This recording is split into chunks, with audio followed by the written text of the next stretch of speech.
Um outro ponto importante, né, é esses dois itens, insalubridade e aposentadoria especial, que a gente percebe essa harmonização de trabalho e previdência, mas que a gente precisa buscar no longo prazo, no médio prazo, uma harmonização do que acontece no mundo. Se a gente quer ser competitivo, se a gente quer ser globalizado, a gente tem que buscar as melhores práticas, né? Primeiro, não aceitar. Eu, como profissional de segurança, enxergo como um atestado de incompetência muito grande a gente pagar uma insalubridade. É, é constrangedor, né? Assumir que a gente está expondo um ser humano a uma condição insalubre. Nós, como profissionais da área de sustentabilidade, saúde, segurança, meio ambiente, temos que buscar incansavelmente trazer para o nosso trabalhador, os nossos colegas de trabalho, um ambiente saudável, né? Nem que seja na região Alarp. Para mim, a insalubridade está no que é inaceitável, está acima do Alarp. Então, a LARP, para mim, é um ambiente de trabalho não insalubre. E aí nós temos algumas questões na legislação, né? A gente vai discutir depois. Eu vou abrir um webinar também para a gente discutir a parte previdenciária, as mudanças que tiveram nos decretos, na legislação, aonde, numa visão assim, bastante rigorosa, e a gente vê já na justiça vários aspectos associados a isso, né? Todo mundo tem direito à aposentadoria especial, todo mundo vive num ambiente insalubre, porque a legislação carrega, né, conceitos que são não técnicos, são conceitos é, que são preocupantes, né, abandona a técnica, não leva em consideração os controles de engenharia, não leva em consideração nada e leva tudo para aquilo que é inaceitável, sendo tudo aposentadoria especial, tudo insalubridade, uma visão mais política do que técnica desse processo.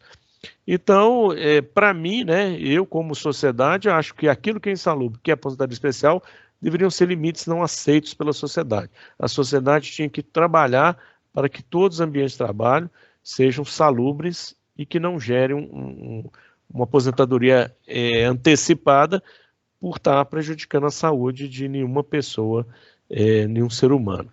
Então, nós temos que começar a trabalhar também com esse conceito. Isso é insustentável no longo prazo e como sociedade, né? País nenhum do mundo pode aceitar esse tipo de coisa. E aqui eu trago, né, uma discussão sobre os novos papéis. Qual que é o novo papel do governo nesse processo? O governo é o poder eleito pelo povo democraticamente e que tem que definir diretrizes e limites alinhados ao desejo da sociedade. Né? Por isso que eu coloco, insalubridade e aposentadoria especial é insustentável a longo prazo e a nossa sociedade não pode aceitar esse tipo de situação.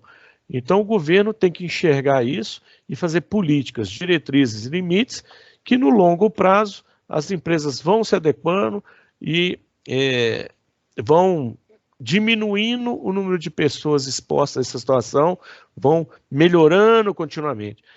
Nesse trabalho que eu comentei anteriormente, que a gente fez com o pessoal do Reino Unido, um dos pontos que nos chamou a atenção é exatamente isso, da definição de limites ocupacionais de exposição, né, limites de exposição ocupacional. Um dos pontos que eles levam em consideração é exatamente que em 10 anos, os países que aquele limite foi estabelecido, 90% das empresas têm que ser capazes de atender aquele limite. Então, o limite tem que levar em consideração a capacidade da máquina industrial, do comércio, daquela sociedade em se adequar àquele limite estabelecido. Então, fatores de viabilidade econômica, de tecnologia, tem que ser levado em consideração para a definição de um limite. Então, o aprendizado, né, que a gente teve nesse trabalho foi exatamente isso. A gente não pode esperar qual que é o melhor limite de exposição do planeta, é o do país tal. Traz para o Brasil. Ele é inviável, vai trazer um custo, vai dar uma sensação para a nossa sociedade que o trabalho é sempre perverso, é sempre ruim, e pode até levar algum tipo de indústria a sair do país, porque torna inviável torna inaceitável pela sociedade. Então, essas diretrizes, limites e a evolução desse processo é um papel do governo. E a fiscalização, né? E aí, em breve, o nosso colega Guilherme Pena, que é um colaborador aí importante nessa matéria do E-Social, vai fazer um webinar aqui e vai apresentar a visão dele, né, de como que o E-Social foi trabalhado, foi discutido e qual vai ser o impacto aí na sociedade, nas empresas e qual que é a visão que ele vai trazer para a gente aí. Então, em breve também a gente vai estar apresentando isso aí aqui no canal Dr. Safety. As instituições, né? Então, quando a gente tem uma Confederação Nacional da Indústria, Confederação Nacional da Saúde, Confederação Nacional do Transporte, do Comércio, o Instituto Aço Brasil, o IBRAM, né, que é o Instituto da Mineração, a Anfávia, que está associada ao automotivo, ao meu ver, essas instituições têm um papel relevante de fazer guidelines, né, de fazer guias de referência, de orientar o seu segmento qual a melhor maneira, quais são os comos possíveis para fazer as diretrizes e limites do governo serem atendidas. Então, as instituições, né, e aí eu trabalho na siderurgia há bastante tempo, tenho a honra de participar do Steering Committee da World Steel Association, né, e lá é um fórum de discussão e de geração desses guidelines, né? A Siderurgia Mundial produz esses guidelines, como o CCPS, o Center for Chemical Process Safety, também fornece bastante tecnologia, bastante conhecimento, com guidelines de excelente qualidade que podem ser aplicados em vários tipos de indústria. E também gerar normas de referência, né? Aí a nossa ABNT tem que ser uma instituição que nos ajude a trazer e fazer o RAGAGEP funcionar no país. Então, as instituições, para mim, têm esse papel e nós temos que cobrar nossas instituições, a qual nós somos ligados, que produzam esses materiais, que nos ajude, né, que gere esse tipo de conhecimento.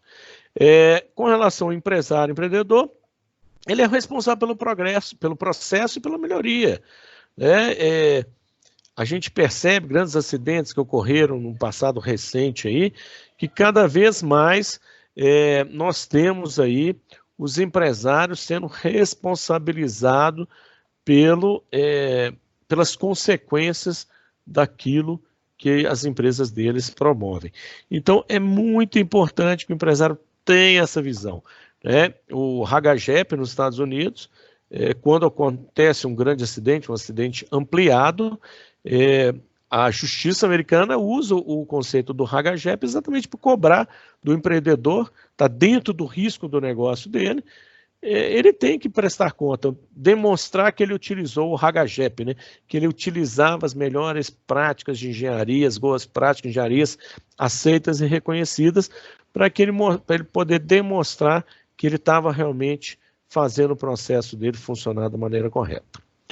E os profissionais de saúde e segurança, né, que nós estamos discutindo normas de saúde e segurança, a gente não pode esquecer que isso faz parte de um processo de sustentabilidade, que é extremamente crítico, mas aqui eu vou abrir um capítulo muito especial, né, meus colegas aí da saúde e segurança, porque nós temos que ter consciência de que nós temos que dominar as técnicas, né? As técnicas de análise de risco, as técnicas de proteção, de criar barreiras, de controles de engenharia, de controles individuais. Essa técnica tem que estar muito conectada a cada um de nós profissionais. E temos que buscar a inovação e a melhoria do processo de trabalho. E a gente, às vezes, pensa que inovação é colocar informática, é colocar tecnologia de informação. Não. Muitas vezes, simplificar um processo, trazer um processo mais simples, uma melhoria do método, uma simplificação do método, é uma inovação muito importante. Nós vamos criar também alguns fóruns importantes para a gente trabalhar e discutir também aqui no Dr. Safety essas questões e boas práticas que a gente pode trabalhar. Esse é o segredo, né? Bem, vamos aí para a conclusão, né? Parece que teve um pequeno contratempo, nem todo mundo conseguiu conectar. Daqui a pouco eu vou abrir o chat aqui, se tiver perguntas a gente responde, senão nós vamos disponibilizar esse vídeo e vamos abrir outras oportunidades. Eu estou usando uma ferramenta nova, né? A gente ainda vai ter um aprendizado para a gente conseguir evoluir nisso aí. Eu acho que nós estamos num momento crucial, né? Extremamente relevante que todos entendam isso. O momento pelo qual o país está passando, o momento pelo qual nós temos a oportunidade de contribuir, nós temos a oportunidade de agregar valor e de revisar normas, realmente ajudam bastante. E nós precisamos tirar algumas travas, né, que impedem o crescimento e a melhoria.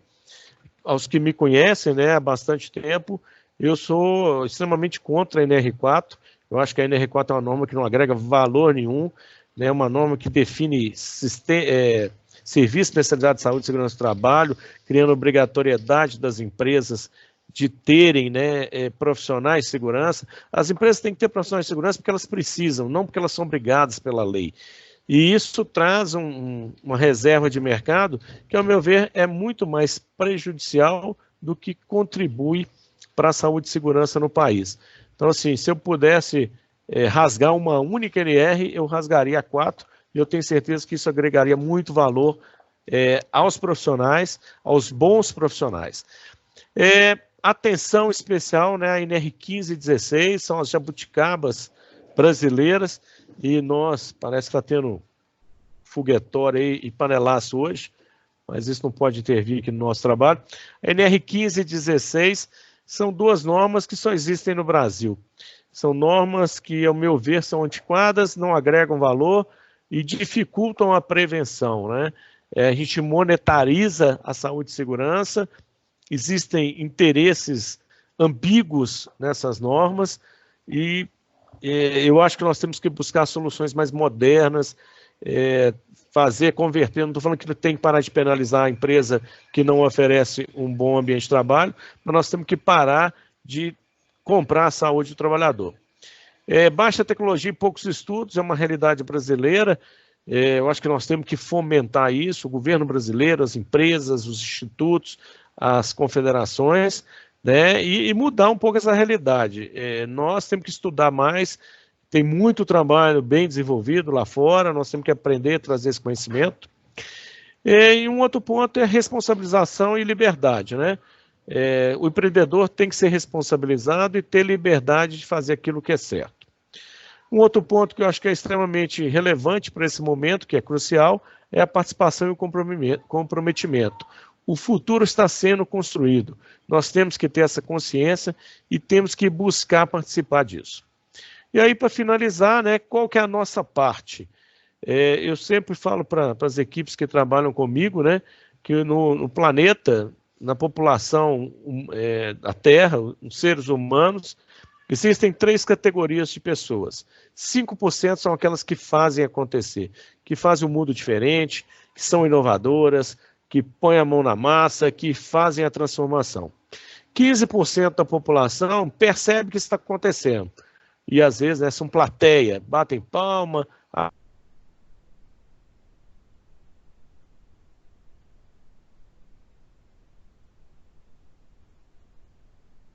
perdida. Assim, a gente conversa com o profissional, o cara não sabe nem o que está acontecendo no planeta. E a pergunta é, né, em qual time que você joga? O convite aqui é que a gente sempre jogue, né, no primeiro time, naqueles que fazem acontecer. Então, esse é o convite que eu faço a todos vocês. Vou ver aqui se no chat apareceu alguma pergunta, né? Infelizmente, a ferramenta talvez não tenha funcionado tão bem. Não tem nenhuma pergunta. Eu vou encerrar por aqui, vou disponibilizar no canal Dr. Safety, no YouTube, no LinkedIn, essa apresentação, e vou tentar criar outras oportunidades para a gente discutir o mesmo tema e também para discutir outros temas. Agradeço a todos aí que tentaram participar. Convido a todos a conhecer o nosso canal, né, no YouTube, Dr. Safety. Vou estar pondo o link lá no YouTube. Aqueles que se interessarem, quiserem participar, se inscrevam no canal, acendam também lá o sininho para serem notificados, e nós vamos tentar agora num ritmo mais acelerado pôr bastante material, pôr bastante contribuição, bastante discussão. E o próximo webinar aí, Guilherme Pena vai estar falando sobre o E-Social, colocando a visão dele, uma pessoa que participou do processo nos últimos 4 anos de maneira bastante efetiva e que tem muita contribuição para dar. Agradeço a todos, um grande abraço, a gente se encontra lá no Dr. Safety e no LinkedIn. Também peço e ofereço aí nossos artigos, tem 4 artigos, em breve a gente vai estar escrevendo o 5º artigo, falando sobre a legislação nova de NRs. Convido a todos aí a participar e comentar. Grande abraço, muito obrigado aí pela audiência e pela participação.